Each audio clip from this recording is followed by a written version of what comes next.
गांव तेलीवाला में, जो कि जवालापुर विधानसभा के अंतर्गत आता है, यहां से बहुत सारे प्रत्याशी खड़े हुए हैं। तो हमारे साथ यहां पे काफ़ी लोग जुड़ चुके हैं। जानते हैं उनसे कि किसको ग्राम प्रधान बना रहे हैं और किसको जिला पंचायत बना रहे हैं, किसको बीडीसी बना रहे हैं। आखिर क्योंकि जो मत है वो बहुत बहुमूल्य है और अपना बहुमूल्य मत का इस्तेमाल जो जनता सोच समझ के करती है, तो क्या इन्होंने सोचा है और क्या समझा है, ये जानते हैं। भाई, सबसे पहले तो आपका नाम जानना चाहेंगे। मेरा नाम निखिल पाल। निखिल पाल जी, जैसे इलेक्शन चल रहे हैं आपके गांव तेलीवाला में, किस तरीके की आपकी रणनीति है, किस तरीके से आप देखते हो इस चुनाव को? देखिए, रणनीति ये है कि पहले पिछले 5 साल से कुछ नहीं हो पाया गांव के अंदर, पिछले 5 साल के पिछले कुछ वर्षों से नहीं हो पाया। इस बार ये है कि कोई नया चेहरा निकल गया है, युवा चेहरा निकल गया है, इसलिए हम लोग खड़े हैं साथ में। तो इस बार अगर तो देखने को मिला है तो बहुत सारे युवा चेहरे हैं। युवा चेहरे में आप किसे सपोर्ट कर रहे हैं? देखिए, सपोर्ट तो खुल के हम साथ में इसके साथ हैं, कुलदीप भाई के साथ खड़े, खुल के साथ खड़े कुलदीप भाई के, और जिताएंगे भी इस बार, जिताएंगे भी जी। तो आपने कहा है कि आज तक विकास नहीं हुए गांव में, किस तरीके के विकास आप चाह रहे हो कि नहीं हुए हैं? गांव के अंदर पानी भरता है, आप जैसे गांव में एंट्री करेंगे वहीं पे पानी भरा हुआ है बहुत ज़्यादा। आप देखोगे नालियों में पानी भरा है 5-5 फीट तक, कोई मतलब विकास नहीं होता। पूरे गांव में देख लो, चारों तरफ जाके उधर मंदिर, माता वाला मंदिर पड़ता है, वहाँ पे पानी भरता है, पूरा रसूलपुर पूरा पानी भरता है वहाँ पे। पहले प्रधान कौन थे जो कार्य नहीं कर पाए? जहां आलम जी। जहां आलम जी।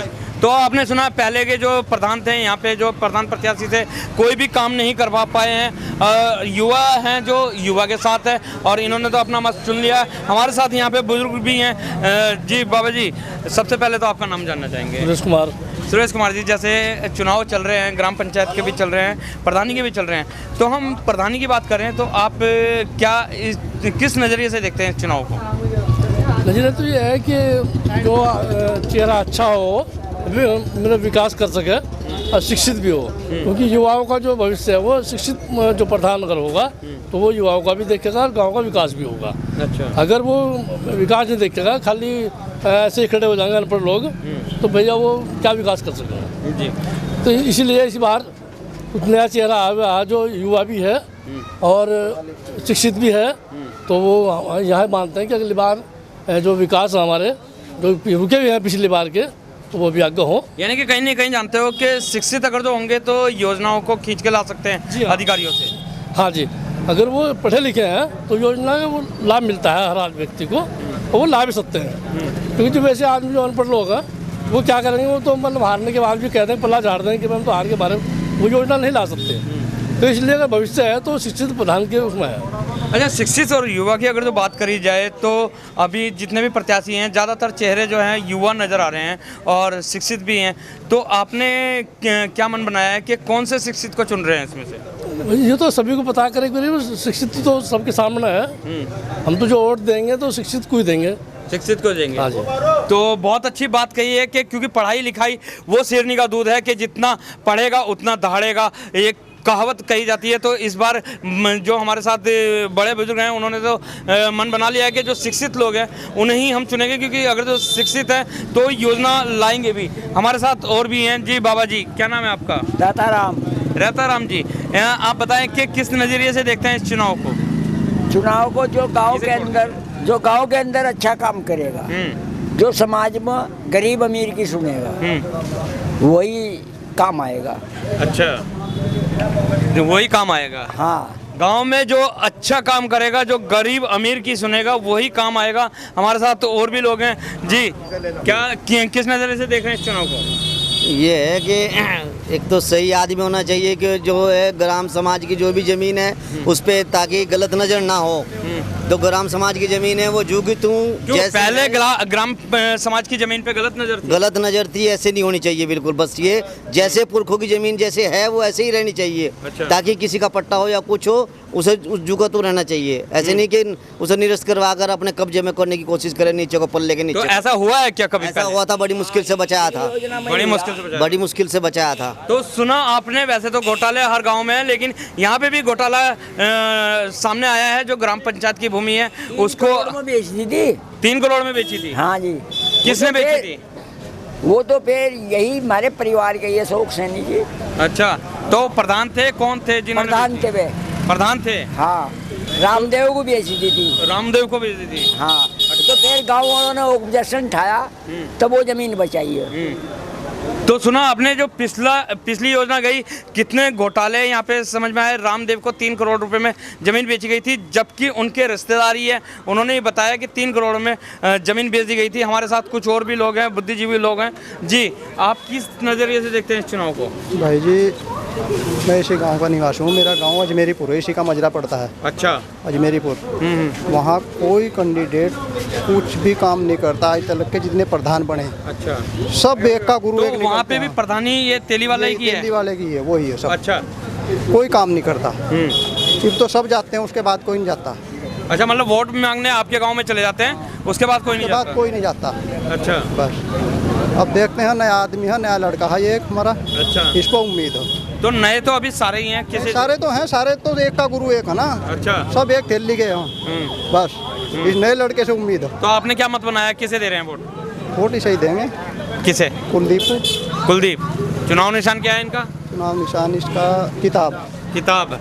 तो सुन लिया कि कुलदीप को ही वोट देंगे, क्योंकि कुलदीप कहीं ना कहीं पढ़े लिखे हैं और जुझारू। यहाँ तो किताब लगा के भी घूम रहे हैं, इनसे भी जानते हैं। जी, सबसे पहले तो आपका नाम जानना चाहेंगे सर। आपने तो किताब पहले से लगा ली है, तो पूछने की तो ज़रूरत नहीं है, लेकिन फिर भी मैं पूछना चाहूँगा कि कुलदीप ही क्यों? जो पढ़ा लिखा सर, एडवोकेट है, मतलब देखभाल करेगा सर गाँव की। अच्छा, पढ़ा लिखा एडवोकेट हैं? हाँ जी। अच्छा।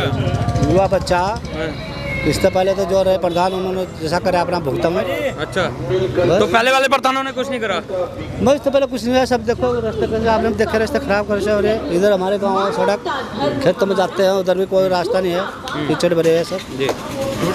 तो सुना आपने कि पढ़ा लिखा चेहरा है, एडवोकेट भी है साथ में, क्योंकि अगर जो एडवोकेट है यानी कि वकील है तो कानूनी दांव पेच भी जानते हैं, और कानूनी दांव पेच जानेंगे तो योजनाओं को भी लेके आएंगे।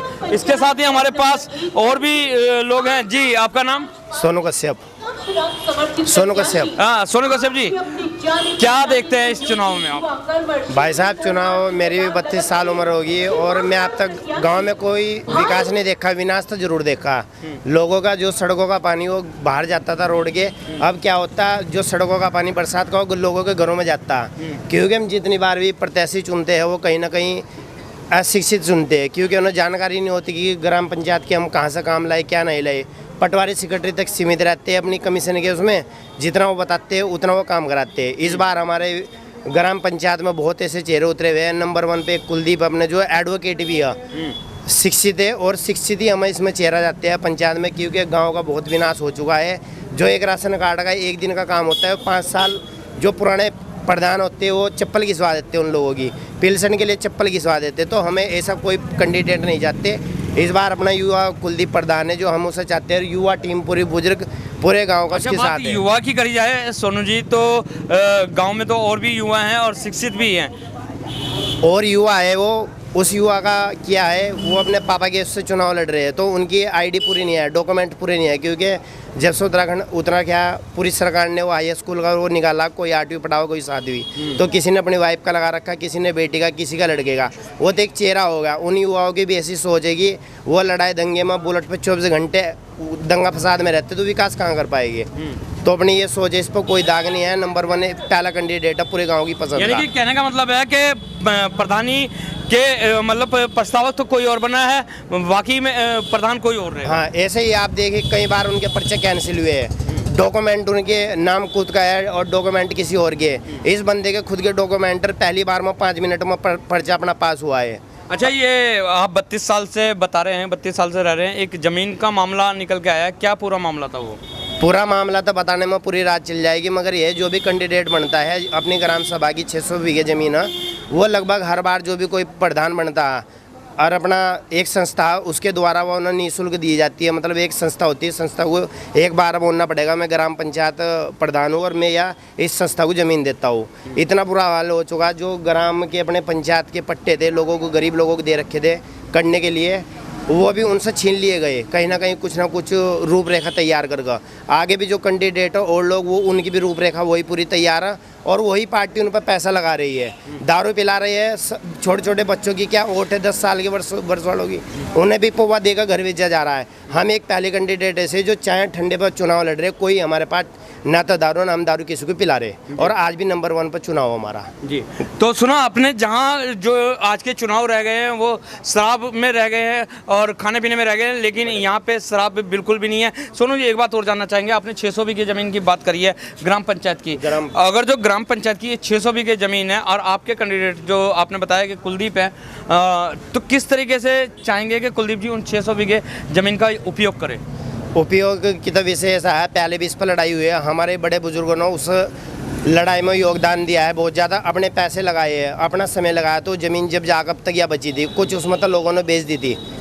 तो अब हमारा विषय है कि जो अपने गरीब परिवार के लोग, जो ज़मीन सही इस्तेमाल होनी चाहिए ग्राम सभा की, उस हिसाब से वो ज़मीन इस्तेमाल होगी। जो अपने गरीब लोग हैं, अगर उन्हें 3 बीघे का पट्टा भी दिया जाओ तो 3 बीघे में लगभग 4 क्विंटल गेहूँ आते हैं अपने, जो 1 वर्ष में अपना पूरा परिवार इस्तेमाल कर सकता है। हम उन लोगों को देने का काम करेंगे। जो पात्र, जो मकान के पात्र होते हैं उनको मकान नहीं मिल पाता, जो अपात्र होते हैं उनको मिल जाता है, तो हम वो काम करेंगे, जो पात्र है उसको ही वो चीज़ मिलेगी। अच्छा, एक बात और, जैसे ग्रामीण क्षेत्र हों या शहरी क्षेत्र हों, प्रधानमंत्री जो मकान योजना आई हुई है, यहाँ पे वो लाभार्थियों को कितना मिला है या नहीं मिला है?